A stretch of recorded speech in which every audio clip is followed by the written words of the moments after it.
রাজনীতিতে খেলা কিন্তু জমে গেছে, একেবারে খেলা জমে ক্ষীর হয়ে গেছে।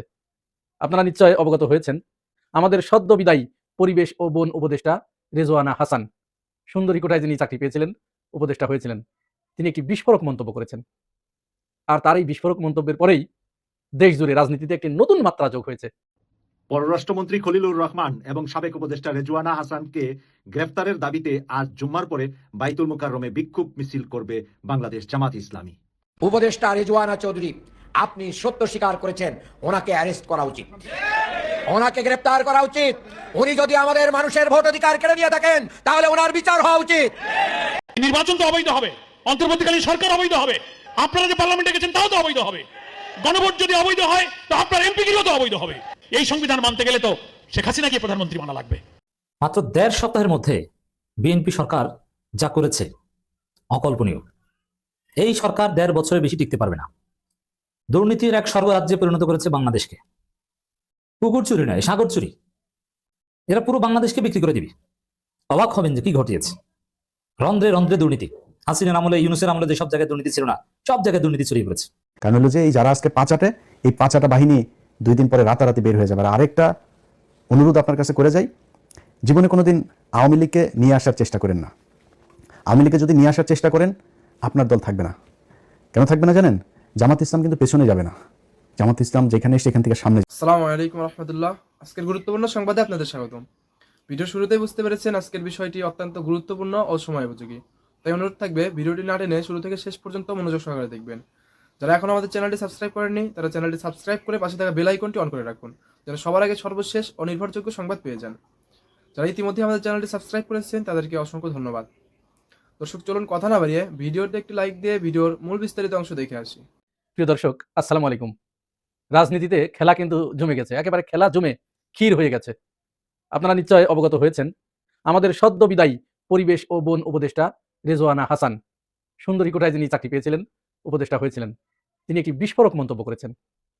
আর তার এই বিস্ফোরক মন্তব্যের পরেই দেশ জুড়ে রাজনীতিতে একটি নতুন মাত্রা যোগ হয়েছে। রাজনীতিতে নানা জল্পনা কল্পনা, হিসাব নিকাশ শুরু হয়েছে। তিনি আসলে এটি কি বললেন? এটি কি তিনি খুব পরিকল্পিতভাবে বললেন, নাকি এটি তার স্লিপিং অফ টাং, নাকি অন্য কিছু? তিনি কি কাউকে ফাঁসাতে গেলেন, অথবা কাউকে বেশি অ্যাডভান্টেজ দিতে গেলেন?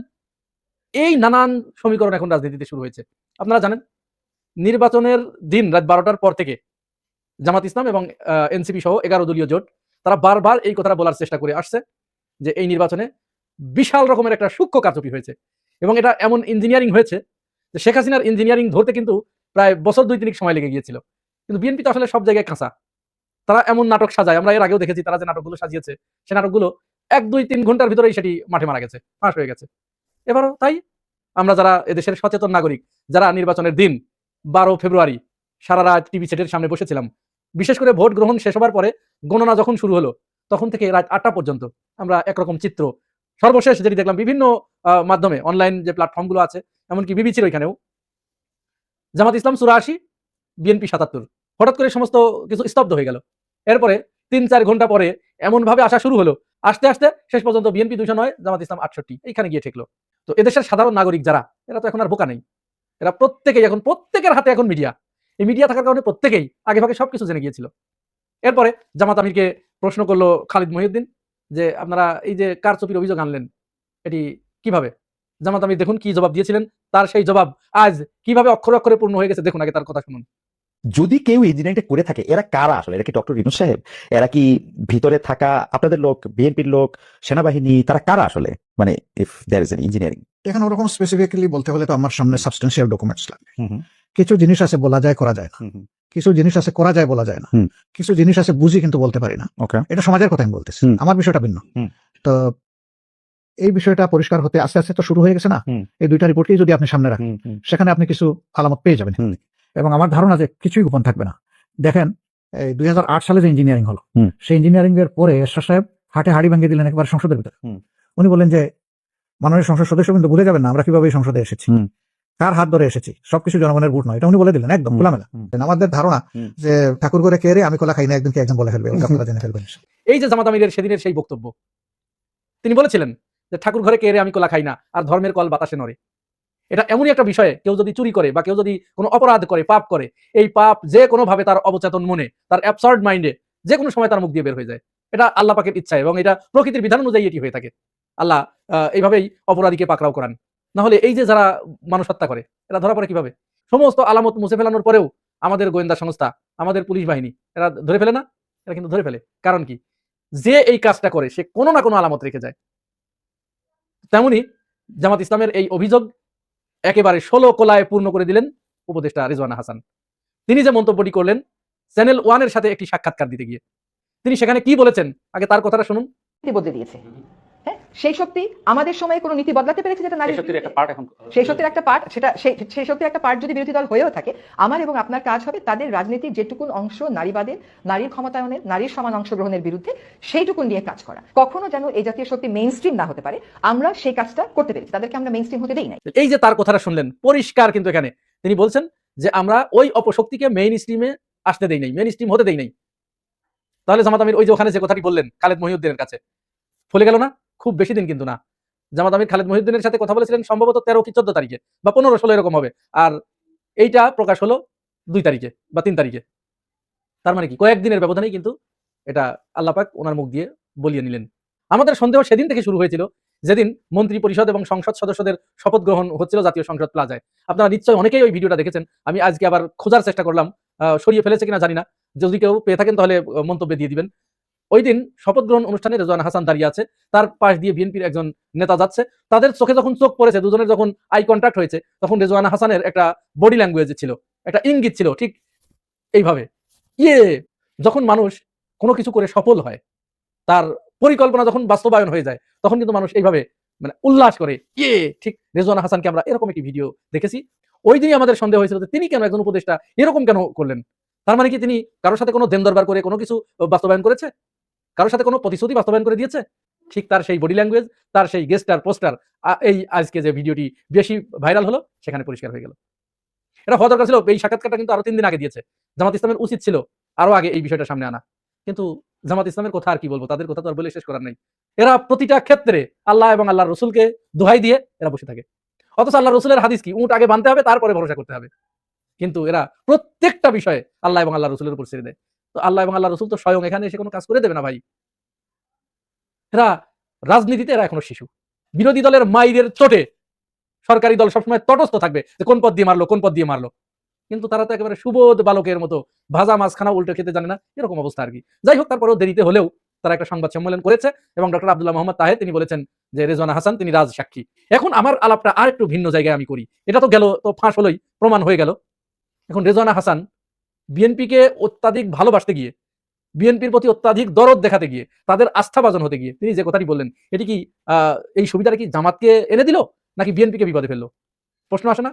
রাজনৈতিক বিশ্লেষকরা মনে করছেন এর দ্বারা বিএনপি সবচেয়ে বেশি ক্ষতিগ্রস্ত হলো। কারণ একে তো বিরোধী দলের অভিযোগ যে নির্বাচনে ব্যাপক কারচুপি হয়েছে, অন্তত 53টা সিটে তাদেরকে স্পষ্টভাবে হারিয়ে দেওয়া হয়েছে, প্রমাণ তাদের কাছে আছে।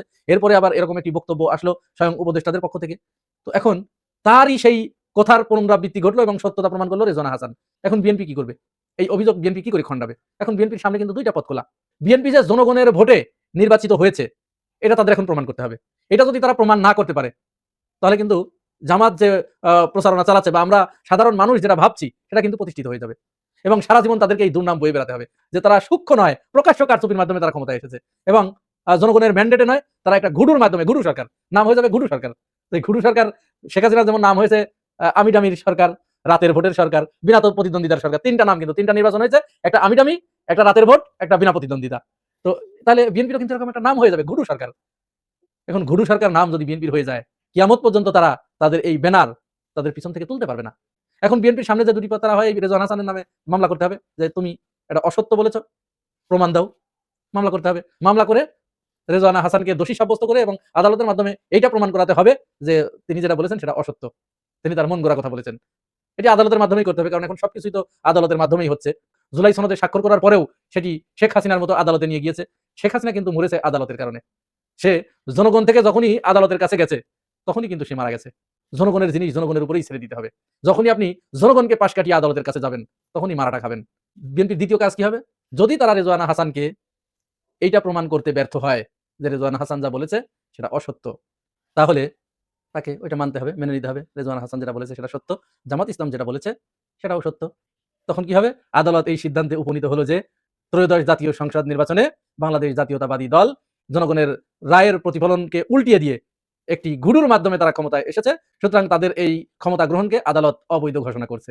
মাত্র ১.৫ সপ্তাহের মধ্যে বিএনপি সরকার যা করেছে অকল্পনীয়।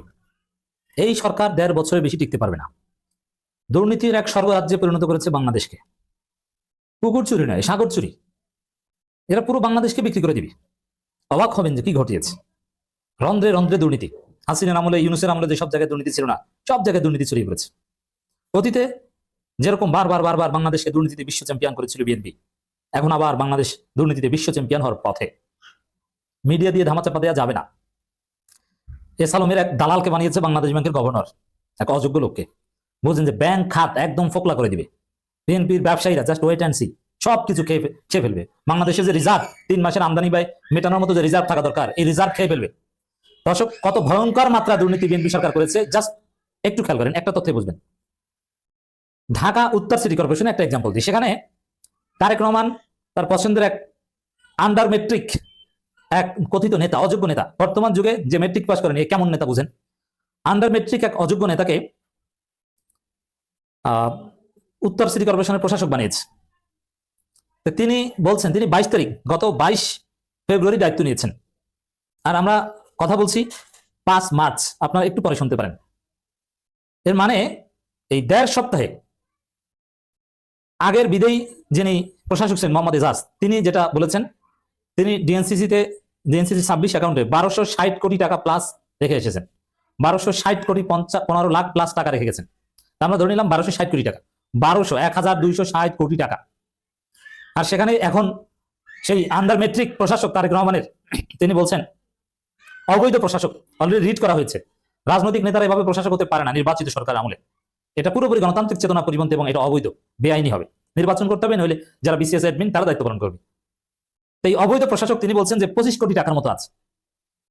তাহলে 1235 কোটি টাকা কোথায়? 1235 কোটি 15 লক্ষ টাকা মেরে খেয়েছে ঢাকা উত্তর সিটি কর্পোরেশনের আন্ডার মেট্রিক পাস প্রশাসক। তাকে ধরলে বিএনপিকে জবাবদিহি করতে হবে। ঢাকা উত্তর সিটি কর্পোরেশনের বর্তমান যিনি প্রশাসক, তাকে গ্রেপ্তার করে যদি দুদক রিমান্ডে নেয়, তাহলে 1235 কোটি 15 লাখ টাকার হিসাব বের হয়ে আসবে। আপনি চিন্তা করেন, দুর্নীতি ইউনূসের আমলেও মোরাললেস চলেছে, হাসিনার আমলেও কম হলেও চলেছে। কিন্তু হাসিনা 5 বছরে যা করেছে, বিএনপি 5 মাসে তা করবে। আপনি চিন্তা করেন, 1.5 সপ্তাহে দায়িত্ব নিয়ে 1235 কোটি টাকা, 1235 কোটি 15 লক্ষ টাকা খেয়ে দিয়েছে। এটাকে কি পুকুর চুরি বলবেন, না সাগর চুরি বলবেন, না কি বলবেন? তো দর্শক, এই হচ্ছে অবস্থা বিএনপি সরকারের। শুধু কি এটাই টাকা মারার তো বিএনপির কাছে সিম্পল। এরা সামনে জনগণের ম্যান্ডেট চুরির মতো সবচেয়ে ভয়ানক চুরি করবে। স্থানীয় সরকার নির্বাচনকে ঘিরে ভয়াবহ পরিকল্পনা আছে বিএনপির, নাম্বার 1। দ্বিতীয় হচ্ছে, এই বিএনপি প্রত্যেকটা জায়গা দলীয়করণ করছে। এটা একটা ভয়াবহ দুর্নীতি। দুর্নীতি শুধু টাকা চুরি নয়, নিয়ম কানুন লঙ্ঘন করে যোগ্য লোককে অন্যায়ভাবে সরিয়ে দেয়, এটা হচ্ছে সবচেয়ে বড় জুলুম। সাপোজ সরকারের একটা পদে একজন যোগ্য লোক আছে, তাকে আপনি কেন সরিয়ে দিবেন? হ্যাঁ, তার বিরুদ্ধে অভিযোগ থাকলে বলেন। এটা কোনো গণতান্ত্রিক সিস্টেম না। আবার অনেকে বলে যে না, নির্বাচিত, যেমন আমাদের অ্যাডভোকেট তাজুল ইসলাম একটা কথা বলেছেন, এটা একটা ফালতু কথা। যে নির্বাচিত সরকার আসছেন, নতুন সরকার, তাদের লোকজন বসাতে চাইবেন, এটা স্বাভাবিক না? স্বাভাবিক না, এটা অস্বাভাবিক, এটা দুর্নীতি। স্বাভাবিক হচ্ছে, নিয়ম হচ্ছে, প্রশাসনগুলো প্রাতিষ্ঠানিক সিস্টেমে চলবে, সরকার আসবে, সরকার যাবে, কিন্তু রাষ্ট্রীয় বিভিন্ন প্রতিষ্ঠান যেভাবে আছে সেভাবে চলবে। একটা নীতিমালার ভিত্তিতে লোকজন যাবে, বিদায় নিবে, আসবে। এখানে সরকার আসলে সবকিছু পাল্টে যাবে, আগের সরকার সবকিছু উল্টে পাল্টে যাবে, আগের সরকার সবকিছু পালাবে, তাদের চাকরি চলে যাবে না। এটা উন্নত দেশে, ইউরোপ, আমেরিকা, কোনো দেশে, যেসব দেশ অর্থনৈতিকভাবে সমৃদ্ধ হয়েছে, যেসব দেশ ভালো করেছে, শিল্পোন্নত হয়েছে, আপনি ইউরোপ আমেরিকার কথা বাদ দিলাম, এই সিঙ্গাপুর, দক্ষিণ কোরিয়া, এইসব জায়গার দিকে একটু তাকান। সরকার পরিবর্তনের সাথে সাথে সবকিছু পরিবর্তন হয়ে যায়। বায়তুল মুকাররমের খতিব থেকে শুরু করে ইসলামী ফাউন্ডেশন, ডিজি, সব পরিবর্তন হয়ে যায়। এটা নোংরামি ছাড়া এটা কিছুই না। এটা একটা সিস্টেমে চলবে, সিস্টেম ডেভেলপ করতে হবে না। এরা সবকিছু পরিবর্তন করে দিচ্ছে, মানে এটা মহা দুর্নীতি। 1.5 সপ্তাহের মধ্যে মপ করে সবকিছু তছনছ করে ফেলেছে। বাংলাদেশ ব্যাংকের গভর্নরকে মপ করে সরিয়ে দিয়েছে, গভর্নর উপদেষ্টাকে মপ করে সরিয়ে দিয়েছে, দুদক চেয়ারম্যান মবের ভয়ে চলে গিয়েছে। অথচ হওয়ার কথা ছিল যে এগুলো থাকবে সরকারের নিয়ন্ত্রণের বাইরে, এগুলো থাকবে রাষ্ট্রীয় প্রতিষ্ঠান, সেনাপ্রধান, বিমান বাহিনী প্রধান, নৌবাহিনী প্রধান, দুদক চেয়ারম্যান, কমিশনার, পিএসসি চেয়ারম্যান, অন্যান্য সদস্যবৃন্দ, তারা একটা নিয়মের ভিত্তিতে আসবে, নিয়মের ভিত্তিতে যাবে। তারা হবে নিরপেক্ষ, সবার কাছে গ্রহণযোগ্য, তারা হবেন রাষ্ট্রের কর্মকর্তা, রাষ্ট্রের কর্মচারী, কোনো সরকারের তাবেদার নয়। পুলিশের আইজিপি থেকে শুরু করে ডিসিএসপি, এগুলো সব স্বাভাবিক সিস্টেমে থাকার কথা না। সরকার এসেছে, সব নিজেদের মতো করে করতে হবে। এটি হচ্ছে দুর্নীতি। টাকা চুরি থেকে শুরু করে এমন কোনো দুর্নীতি নাই যে বিএনপি না করেছে। এমনকি বিশ্ববিদ্যালয়ের সাংবাদিক সমিতিও দখল করতে যায়, কিন্তু পারে না। এই জন্যই আমরা চেয়েছি সিস্টেমটা পরিবর্তন করতে। এমনকি জুলাই সনদ বাস্তবায়ন হলেও এইসব নোংরামি চলবে না, কিন্তু না, এগুলো তারা করতে দিবে না। এই সংস্কারে বাধা দিচ্ছে কারা, কেন? এই যে সবকিছু দলীয়করণ করে দুর্নীতির এক মহা লুটপাটের বন্দোবস্ত কায়েম করে, এটা করতে পারবেন। এই জন্য বাংলাদেশটা বিএনপির হাতে ধ্বংস হতে পারে, সামনে ভয়াবহ দুর্ভিক্ষ লাগতে পারে, গরমের দিনে লোডশেডিং মারাত্মক আঘাত ধারণ করতে পারে, দ্রব্যমূল্যে ভয়ানক ঊর্ধ্বগতি হতে পারে। বাংলাদেশ অলরেডি জ্বালানি সংকটের মুখোমুখি, জ্বালানি নাই, যুক্তরাষ্ট্রের কাছে সহায়তা চেয়েছে। আরে যুক্তরাষ্ট্র তো তাদের যুদ্ধ ব্যয় মেটাতে হিমশিম খাচ্ছে, তারা বাংলাদেশকে সহায়তা করবে কিভাবে? আর সহায়তা পাঠাবে কিভাবে? বিমানে পাঠাবে জ্বালানি? জাহাজ তো হরমুজ প্রণালীতে আটকে দিচ্ছে। কিছু করার নাই, সামনে বিপদ আছে। এই জন্য সরকার থাকলে অবস্থার অনেক উন্নতি হতো। রিজার্ভ চুরি করবে, এই যে বাংলাদেশ ব্যাংকের গভর্নর রিজার্ভ চুরি করবে। দেখেন ইউনুস 20 বিলিয়ন ডলারকে 34 বিলিয়ন ডলার বানিয়ে দিয়েছে না? ওটা দেখবেন যে 19 বিলিয়ন ডলার 13 বিলিয়ন ডলার বানিয়ে ফেলবে। 3 মাসের আমদানি ব্যয় মেটানো যাবে না। যেভাবে চুরি করা শুরু করেছে তার ফল এটাই। জাস্ট একটা দিয়ে বোঝেন যে ঢাকা উত্তর সিটি কর্পোরেশনের 26 অ্যাকাউন্টে 1260 কোটি 15 লক্ষ প্লাস টাকা ছিল, এখন আছে 25 কোটি টাকা, অথচ কোনো কাজ নতুন কিছুই হয়নি। ধিক্কার জানাই এই মহা দুর্নীতিবাজ, ইতিহাসের শ্রেষ্ঠ দুর্নীতিবাজ এই সরকারকে। এতক্ষণ মনোযোগ সহকারে ভিডিওটি দেখার জন্য অসংখ্য ধন্যবাদ। ভিডিও সম্পর্কে কোনো মতামত থাকলে অবশ্যই কমেন্ট সেকশনে জানাবেন। যারা এখন আমাদের চ্যানেলটি সাবস্ক্রাইব করেননি তারা চ্যানেলটি সাবস্ক্রাইব করে পাশে থাকা বেল আইকনটি অন করে রাখুন, যেন সবার আগে সর্বশেষ সংবাদ পেয়ে যান। যারা ইতিমধ্যে সাবস্ক্রাইব করেছেন তাদেরকে অসংখ্য ধন্যবাদ। দর্শক সবাই ভালো থাকুন, সুস্থ থাকুন, আল্লাহ হাফেজ।